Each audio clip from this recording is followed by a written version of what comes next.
ലോകത്ത് തന്നെ ഒരു രാഷ്ട്രീയ പ്രസ്ഥാനത്തിനും ലഭിക്കാത്തത്ര പ്രചുര പ്രചാരമാണ് മാധ്യമങ്ങൾ ചെമ്പട സമ്മേളനങ്ങൾക്ക് നൽകുന്നത്.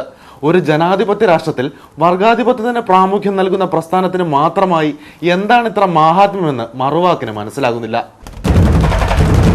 ദൃശ്യമാധ്യമങ്ങളിൽ അമേരിക്കൻ പ്രസിഡന്റ് ഇലക്ഷനും ലോക സൗന്ദര്യ മത്സരവും ഓസ്കാറും കഴിഞ്ഞാൽ CPM സമ്മേളനങ്ങൾക്കാണോ ഇപ്പോൾ TRP റേറ്റ് കൂടുതലെന്ന് സംശയിക്കേണ്ടിയിരിക്കുന്നു.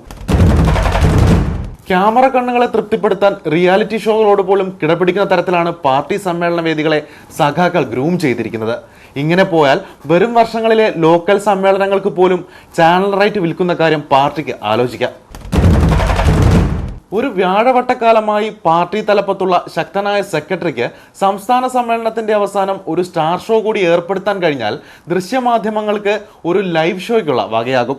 പത്രമാധ്യമങ്ങൾക്ക് മൾട്ടി കളറിൽ ഒരു സപ്ലിമെന്റും. പാർട്ടി ലോക്കൽ സമ്മേളനങ്ങളും ബൂത്ത് തല ചർച്ചകളും വരെ ചാനൽ ന്യൂസുകളുടെ പ്രൈം ടൈം വാർത്തകളിലും ചർച്ചകളിലും ഇടം പിടിക്കുമ്പോൾ വാർത്തകളുടെ യഥാർത്ഥ മൂല്യത്തെ തന്നെയാണ് ഇത് ചോദ്യം ചെയ്യുന്നത്. ലോകത്തിൽ ആദ്യമായി കമ്മ്യൂണിസ്റ്റ് മന്ത്രിസഭയെ അധികാരത്തിലെത്തിച്ച ഉദ്ബുദ്ധരായ മലയാളികൾക്ക് വിവേകപൂർണമായി ചിന്തിക്കാനുള്ള കഴിവും കൂടി ഉണ്ടെന്ന് മാധ്യമ സുഹൃത്തുക്കളും പാർട്ടിയും മനസ്സിലാക്കുന്നത് വളരെ നന്ന്.